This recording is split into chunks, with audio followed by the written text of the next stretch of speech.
Hi everyone. Thanks for joining us today. We've got a brand new story to share with you. So let's begin. My name is Zachary, and if you had asked me a year ago, I would have told you I was happily married. I genuinely believed she was the kind of person I thought I'd grow old with. I trusted her with everything in me, not just because we'd been together for a long time, but because she never gave me a reason not to. We were married for 6 years, and before that, we dated for 3. That's almost a decade of my life wrapped up in one person. I thought we were in this for the long haul. So imagine what it feels like to wake up one day and realize that the person you loved most went out of town for a wedding, and somewhere between the vows and the dance floor, she gave herself to another man and came back to infect me with an STD. It broke me, and I couldn't wrap my head around it. And in that moment, I knew this marriage wasn't worth saving. When I met Ruth, the woman who would eventually become my wife, she captured my heart. She was thoughtful, attentive, and present. When you find someone who brings peace into your life, you don't question it. You hold on to it. We dated for 3 years before we got married. And during those 3 years, I never once felt like I had to question her loyalty. She was more than just my girlfriend. She was my best friend. We'd talk about everything. She'd always say she wanted a big family, 3, maybe 4 kids. I wanted that too. So when we finally got married, I honestly believed we were building something unshakable. 6 years into that marriage, I still loved her just as deeply because love grows when you go through things together. And we did go through things. The biggest one was the struggle to have kids. After we got married, we started trying almost right away. But Ruth had 2 miscarriages, one after the other. The doctors eventually advised us to take a break, to give her body some time to recover. Emotionally, it was a difficult time for both of us. We were grieving something that never got a chance to be. But I told her, we'll be okay. We'll get through this together. And I believe that. From the outside, everything looked normal. Nobody gets into a marriage thinking the person they trust most in the world is going to betray them. I sure didn't. Ruth was the last person I ever expected to lie to me, let alone cheat. But life has a way of throwing you into situations you didn't sign up for. And sometimes the people you think you know best turn out to be hiding a side of themselves you never imagined existed. One evening, Ruth got an invitation to a close friend's wedding. It was a destination wedding that everyone flew out to and turned into a weekend getaway.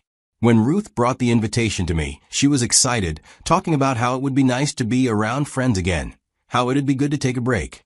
I looked at the cost of flights, hotels, and the travel back, and honestly, it didn't seem wise for both of us to go at that time. Things were tight on my end. I was dealing with some deadlines at work that I couldn't afford to miss. So I told her to go without me. I thought it would be a sweet gesture. It's your friend's big day, I told her. Go. Enjoy yourself. Before she left, I drove her to the airport myself. I wanted to see her off properly. We got there early enough, and I stayed with her through check-in, waited while she got her boarding pass. I remember waving at her as she turned that corner, smiling. I had no reason, none whatsoever, to feel uneasy. The week she was gone, my job kept me busy, and I used that as a way to fill the silence in the house. The day she flew back, I was there waiting at arrivals. She came out looking like herself. On the drive home, she talked about how beautiful the wedding was. I nodded along, adding in my comments here and there, happy that she'd had a good time. She seemed happy. That evening, we had dinner together, sat across from each other, and talked like we usually did. Then we curled up on the couch and caught up on a show or 2. Later that night, we got intimate, and she fell asleep in my arms, just like she always had. I didn't feel a single shift in our rhythm. Suppose you'd asked me, after she returned, whether I trusted her. I would have told you yes, without blinking. I had no idea what that wedding had really meant, or what it had set in motion. It was about 3 weeks after Ruth got back from the wedding trip that I started feeling unwell. I couldn't really explain it at first. I figured maybe I had pushed myself too hard at work or wasn't drinking enough water. But as the days went by, the symptoms didn't go away. In fact, they got worse. It reached a point where I knew this wasn't something I could ignore anymore. So I booked a doctor's appointment. At the clinic, I explained everything I was feeling, down to the last awkward detail. I've never been the kind of guy who likes hospitals, but I needed answers. They ran some tests, and hours later, when the doctor came back with the results, he said I tested positive for an STD. I actually laughed at first. I told him that it couldn't be right, that there had to be some sort of mistake with the test. I told him, "Doc, I've only ever been with my wife. I don't mess around. You've got the wrong guy." But he just looked at me and said something I'll never forget. "Sometimes people aren't as honest as we believe." That sentence hit me. I sat there, stunned, hearing the words, but not really processing them. Even with that result in my hand, my mind was racing with excuses, trying to protect the version of her I had built up over the years. So I told myself, maybe this clinic messed up the test. I went to a second clinic. Different part of town. Different lab. I went through the whole process again. Waited a couple of days. And when those results came in, it was the same outcome. Positive. That second test made it obvious that I couldn't deny it anymore. And this wasn't a mistake. But even then, I couldn't bring myself to just barge into the living room and accuse Ruth. What if I was wrong about how I got it? What if there was some kind of mix-up still? I didn't want to throw out a marriage over suspicion and regret it later. So instead of confrontation, I made a choice. I would investigate quietly. I started paying closer attention. I waited for the moment when she'd leave her phone unattended. When I finally got my hands on it, I checked everything: texts, call logs, photos, and social media. But there was nothing there. Either she'd cleaned up really well, or she hadn't used her phone for whatever happened. It only added to my frustration. I started questioning myself again. What if I really got it from somewhere else? What if the doctor was wrong twice? I didn't want to believe it was her. But then, one evening, I was cleaning up our bedroom while she was in the kitchen making dinner. I went to grab something from her bag, and that's when I saw a small, almost empty prescription bottle. It had her name on it. I didn't even recognize the medication, so I did what anyone would do. I searched it online right there on my phone. My heart sank. It was antibiotics, the kind prescribed for treating an STD. That was the confirmation I didn't want but couldn't ignore anymore. I stood there, holding the bottle. Then I called my wife, Ruth. "Can you come here for a second?" She came in, wiping her hands on a kitchen towel, completely unaware. I held up the bottle and asked, "How did you get an STD?" That was the question that broke the mask. First, she tried to act confused. "What are you talking about?" Then she looked at the bottle and said, "Oh, that's not for me. It's for my friend. She asked me to pick it up for her." I couldn't help it. I laughed because it was insulting. That was her excuse? I told her point blank, "We're going for a test. Both of us." She immediately tensed up. "You can't force me to do that," she snapped. And that's when I laid it out. "I don't have to force you. I already got tested. Twice. And I came back positive." Her face went pale. She didn't try to lie anymore. She started crying. "Please." "I'm sorry," she kept saying. "I didn't mean for this to happen." I stood there, watching the woman I had once adored beg for forgiveness. And even then, part of me hoped she'd say something that would make it less awful. That it was some kind of misunderstanding. But no. She admitted that it happened at the wedding. Said it was a guy she used to be close with in college. That they'd had too much to drink, and one thing led to another. She thought telling the truth would make it easier to forgive. But all I could think about was how I kissed her when she came back. How I held her. How we made love that night. And all the while, she knew and carried on like nothing had happened. And in that moment, whatever love I still had for her was now tangled up in disgust, betrayal, and a sense of humiliation I can't describe. I just walked out. Ruth was still standing there in the bedroom, her face wet with tears, calling out my name as I made my way down the hall. But I didn't look back. I needed air and space. It felt like my chest was caving in, like something heavy was pressing down on me from the inside. I had trusted this woman with everything in me. And now, I had an STD to show for it. When I came back home later that evening, I took my pillow, a blanket, and moved straight into the guest room. My mind was a mess. Ruth tried to act normal. She made dinner, like always. She knocked on the door softly and told me it was ready. I didn't answer or come out to eat. And every time she saw me moving around the house after that day, she'd try to talk to me, say she was sorry, say she didn't mean for it to happen, that she was drunk, that she made a stupid mistake. She kept using that word, mistake. But every time she said it, I felt something in me harden even more. The truth is, her confession didn't come out of guilt. It came out of fear. Because she didn't confess until I showed her the bottle of medication. She didn't come clean until she had no other choice. If I hadn't found that bottle, if I hadn't tested positive, would she have ever told me at all? That's what kept me up at night. That's what made it impossible to believe anything else she said. I started to look at everything differently. Was this really the first time? Or just the first time she got caught? I didn't know anymore. That week in the guest room, I barely slept. After 7 days of silence and wrestling with my thoughts, I made my decision. I didn't give her a chance to talk me out of it. I just went ahead and filed for divorce. Quietly. I didn't tell her because I didn't owe her another opportunity to explain why she betrayed me. And since we didn't have any children, there was nothing binding us anymore. No reason to stay and pretend this could ever be repaired. She had already made her choice. Now I was making mine. When Ruth got served the divorce papers, she didn't take it quietly.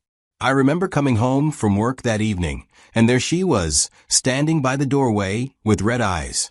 The papers must have been dropped off earlier in the day, and she'd clearly already gone through them. She broke down the moment I stepped in and said, "Please, Zachary, please don't do this. It was a mistake. I didn't mean for any of this to happen." I told her calmly that this wasn't just a mistake. What she did was a choice. And worst of all, the fact that she only admitted to it after I found the medication and told her I was already infected. That wasn't a moment of weakness. That was a pattern of betrayal wrapped in cowardice. I told her point blank, "I can't trust you anymore. You lied and waited for me to discover it on my own. That's not love. That's manipulation." I also told her she couldn't stay in the house anymore. The house was a gift from my mother, and the title was still under her name. I made that clear to her. "You're going to have to move out, Ruth. After everything you've done, you don't get to stay and act like none of it happened." She didn't take that well. Her tears turned to frustration. I don't know if she thought I'd changed my mind or if someone in her corner filled her head with false hope, but instead of leaving quietly, she escalated the whole thing to court. My lawyer laid everything bare. He presented the facts, the medical records, the timeline, and the argument was simple. This woman not only broke her marital vows, she endangered my health and then tried to cover it up.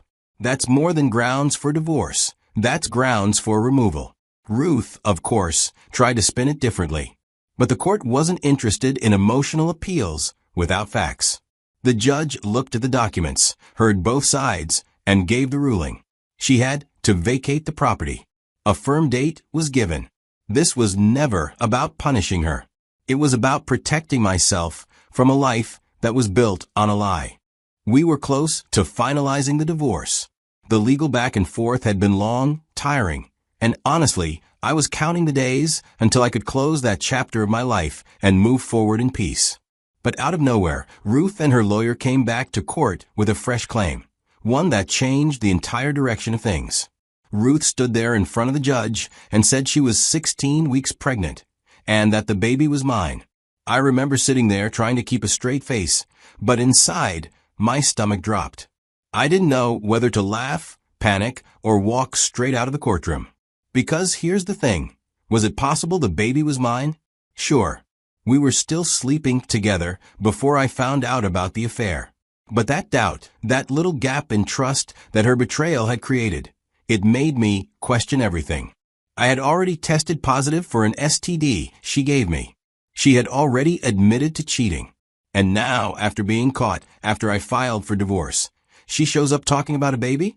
The timing was suspicious, and my instincts told me not to take her word at face value. I wasn't even sure she was telling the truth about being pregnant at first.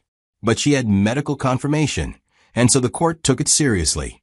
The judge decided that paternity had to be established before the divorce could be finalized.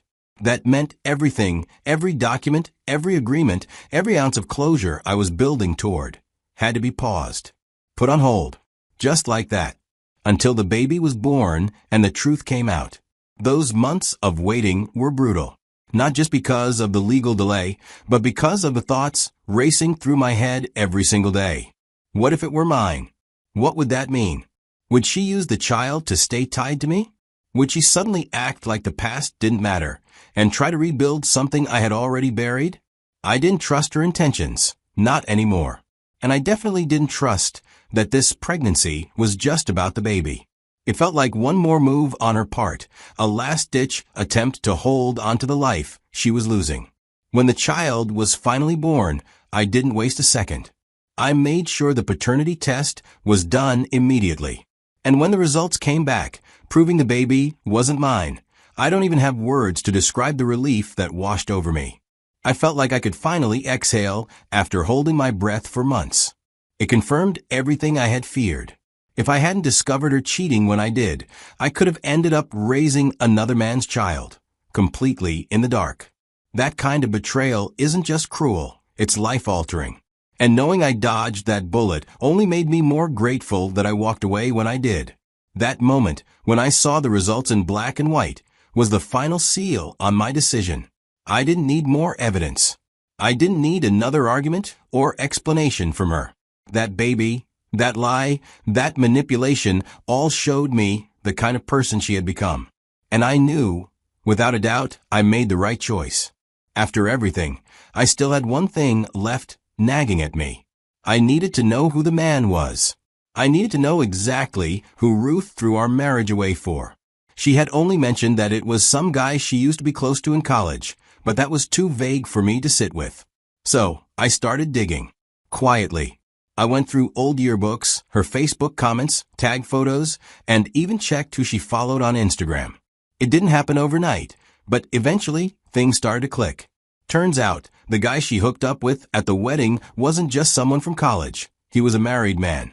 Not only did Ruth betray me, but she did it with someone who had also made vows to someone else. At that point, I felt disgust. This wasn't just about me anymore. There was another innocent person out there, living her life, completely unaware that her husband had gotten another woman pregnant. I wrestled with whether or not to say anything. I mean, it wasn't really my business, but then again, if it were me, I'd want to know. So I took the respectful route. I found the man's wife on Facebook after making sure it was really her, and sent her a message. I just told her the truth. I explained that her husband had been involved with my now ex-wife during a wedding trip. I included a couple of references from our court documents, enough to prove that what I was saying wasn't made up. I told her there was a pregnancy involved, that the paternity was initially pinned on me, but tests confirmed the child wasn't mine. I ended the message by saying, "What you choose to do with this information is completely up to you. I just thought you had the right to know." And that was it. I didn't follow up. I didn't lurk on her profile, waiting for a response. I didn't go back to check if their marriage blew up or if she confronted him. I didn't need that closure. When the divorce was finally finalized and the last page was signed, it was like this heavy coat I didn't realize I'd been wearing for months was finally taken off my shoulders. The biggest relief of all was knowing that the child wasn't mine. Because if it had been, no matter how much I wanted to move on, I would have been tethered to Ruth forever. She would have always had a reason to be in my life. But instead, I got to walk away clean, with no lingering chains tying me to a woman I could never trust again. I've learned now that peace doesn't come from trying to fix broken people. It comes from protecting your own spirit.